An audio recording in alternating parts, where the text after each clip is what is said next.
Hello my dear friends of class 11th. Hope you are safe and sound at your home with your family. Dear friends, इस समय हम unit and dimension chapter में dimensional analysis पढ़ रहे हैं। आप सभी अवगत हैं और कल हमने डायमेंशनल एनालिसिस, उसके एप्लीकेशंस क्या हैं, अनुप्रयोग क्या है, ये हमने जाना था। ठीक है, आज हम डायमेंशनल एनालिसिस का यानी कि बीमीय विश्लेषण का पहला जो अनुप्रयोग है, ठीक है, what is the first application? Conversion of a system of unit to another one. एक सिस्टम ऑफ यूनिट को दूसरे सिस्टम ऑफ यूनिट में कन्वर्ट कैसे करते हैं ये हम सीखेंगे। देखिएगा एक चीज़ यहाँ पे, यूनिट्स का कन्वर्जन करने के लिए आपको उस फिजिकल क्वांटिटी का डायमेंशनल फार्मूला ज्ञात होना आवश्यक है। या तो आपको दिया रहेगा क्वेश्चन में या आपको ज्ञात होना चाहिए। ठीक है, तो हमारा पहला एप्लीकेशन नोट करें, conversion of one system of unit to another one. बच्चों, यह जो कन्वर्जन करते हैं एक फैक्ट पर आधारित है। It is based on the fact that the magnitude of a physical quantity remains the same whatever may be the systems of unit। जब कभी किसी फिजिकल क्वांटिटी को एक सिस्टम ऑफ यूनिट से दूसरे सिस्टम ऑफ यूनिट में convert करते हैं तो उसका जो मैग्नीट्यूड होता है अर्थात मापांक होता है, मापांक किसे कहते हैं? न्यूमेरिकल वैल्यू और यूनिट्स का मल्टीप्लिकेशन। ठीक है, वो सेम रहता है, याद रखेंगे इस चीज को। सो mathematically let u1 and u2 are the units of measurement of a physical quantity, say capital Q, and small n1 comma small n2 are the corresponding numerical values, then that physical quantity capital Q equals nu, so n1 u1 equals n2 u2। obviously अगर बात करें यहाँ पे आपको first system में आपको n1 u1 और second system of unit में u2 पता हो तो आप n2 की वैल्यू पता लगा सकते हैं। कैसे? Obviously n2 equals n1 into u1 over u2। इस फार्मूले को यूज करेंगे हम लोग यहाँ पे। चलिए आगे बढ़ते हैं, देखते हैं कैसे डायमेंशनल एनालिसिस का यूज करेंगे। Let m1 comma l1 comma T1 and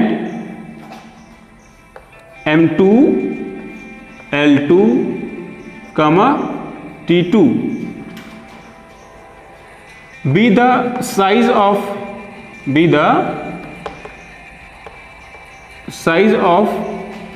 fundamental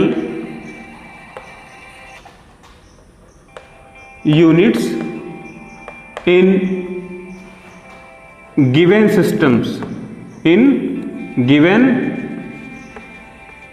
systems, okay.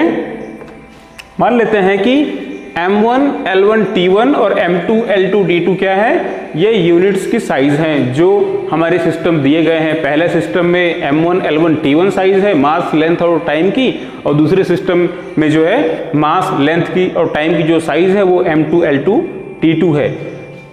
Suppose करो आपको मैंने बताया है यहाँ पे आपको डायमेंशनल फॉर्मूला दिया रहेगा। So if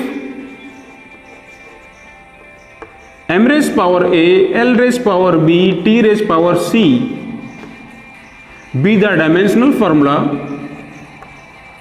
be the dimensional of quantity q,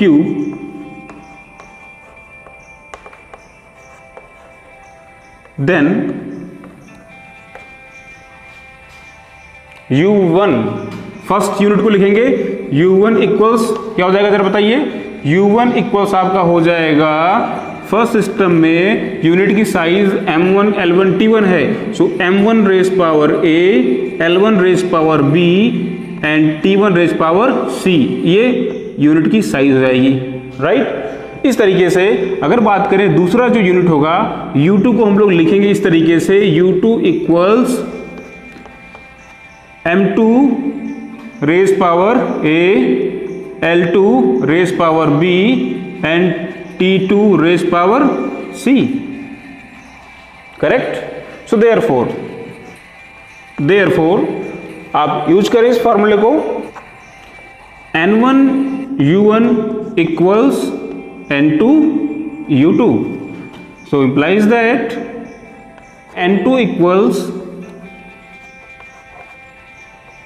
N1 into U1 upon U2. Therefore N2 equals N1 into U1 की वैल्यू कितनी है इसको नोट करें, M1 raise power A, L1 raise power B, T1 raise power C upon U2. U2 equals M2 raise power A, L2 raise power B, T2 raise power C. अब क्या करेंगे, देखिए power जो same है तो base को bracket में कर लेंगे. N2 equals N1 into M1 upon M2 whole power A, M1 upon M2 whole power A into L1 upon L2 whole power B, L1 upon L2 whole power B into T1 upon T2 whole power C, T1 upon T2 whole power C. इस तरीके से हम जो है second system of unit में numerical value N2 को पता लगा सकते हैं. ठीक है, नोट कर लें. अभी हम इस पर एक क्वेश्चन को सॉल्व तुरंत करेंगे जिससे आपको और भी स्पष्ट हो जाएगा. ठीक है, नोट करें. आगे बढ़ते हैं, हम लोग इस पर एक क्वेश्चन को सॉल्व करेंगे.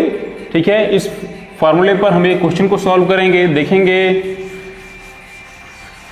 हमारा, देखिए पहला प्रॉब्लम क्या है, कन्वर्ट 1 जूल इनटू अर्ग. 1 जूल अर्ग में कन्वर्ट करना है. आप सभी को पता होना चाहिए कि जूल जो है वो एनर्जी की एसआई यूनिट है, जबकि अर्ग क्या है, वो एनर्जी की सीजीएस सिस्टम में यूनिट है. सो एसआई सिस्टम यूनिट और CGS system unit, CGS centimetre gram second फ्रांसीसी सिस्टम है, और एसआई क्या है, इंटरनेशनल सिस्टम है जो आजकल चल रही है. ठीक है, इसमें देखिए ध्यान से M1, L1, T1. इधर बात करें अगर M2, L2, T2. मास को मेजर करते हैं किलोग्राम में, लेंथ को मीटर में, टाइम को सेकंड में. सो इधर आपका क्या हो जाएगा, किलोग्राम. ठीक है, और 1 किलोग्राम बराबर क्या होता है आपका, 1000 ग्राम होता है. उसी तरीके से अगर बात करें, लेंथ को मेजर करते हैं हम लोग एसआई में, मीटर में, और 1 मीटर इक्वल्स होता है आपका 100 सेंटीमीटर. और टाइम को मेजर करते हैं हम लोग इसमें सेकंड में. ठीक है, सेकंड में, और 1 सेकंड में 1 ही सेकंड होता है. वो किसी भी सिस्टम ऑफ यूनिट में टाइम को सेकंड में ही मेजर करते हैं. तो इधर देखेंगे, इसमें देखिए आपका ग्राम होता है, और इसमें क्या होता है आपका, लेंथ को मेजर करते हैं सेंटीमीटर में. वहीं अगर बात करें टाइम को मेजर करते हैं किसमें, सेकेंड में. इस तरीके से ये जो है साइज ऑफ द यूनिट्स हो गई. चलिए देखेंगे फर्स्ट सिस्टम ऑफ यूनिट में अगर बात करें, न्यूमेरिकल वैल्यू की वैल्यू कितनी है, 1. कितना जूल है, 1 जूल है. ठीक है, इसको अर्ग में कन्वर्ट करना है, तो अर्ग में कितना आएगा, N2. ये हमें पता लगाना है, question mark. You know the dimensional formula of the energy. ठीक है, ये नोट करेंगे,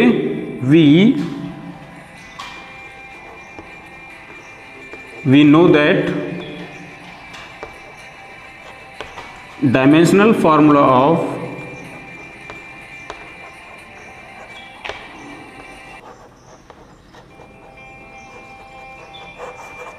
energy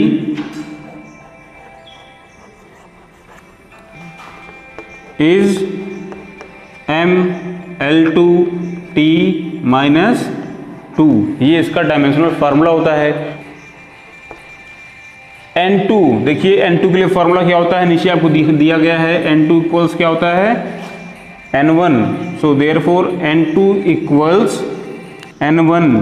N1 की वैल्यू कितनी है, याद करें इसको. ठीक है, N1 मीन्स आपका हो जाएगा यहाँ पे 1 into M1 upon M2. First देखिए M1 अपॉन M2 कीजिए, दोनों को ग्राम में लिखिएगा. ठीक है, M1 upon M2 whole power कितना हो जाएगा, देखिए देखिए मास की पावर कितनी यहाँ पे 1 है, तो यहाँ 1 लगाएंगे। इसी तरीके से L1 अपॉन L2, सो L1 अपॉन L2, और डायमेंशनल फॉर्मूले में किसकी कितनी पावर है, इसकी 2 है, तो यहाँ पे 2 अप्लाई करिए, ठीक है। इसी तरीके से आगे देखते हैं टाइम की पावर कितनी है, -2 है डायमेंशनल फॉर्मूले में, सो T1 upon T2 raise power आप -2 अप्लाई करेंगे। चलिए आगे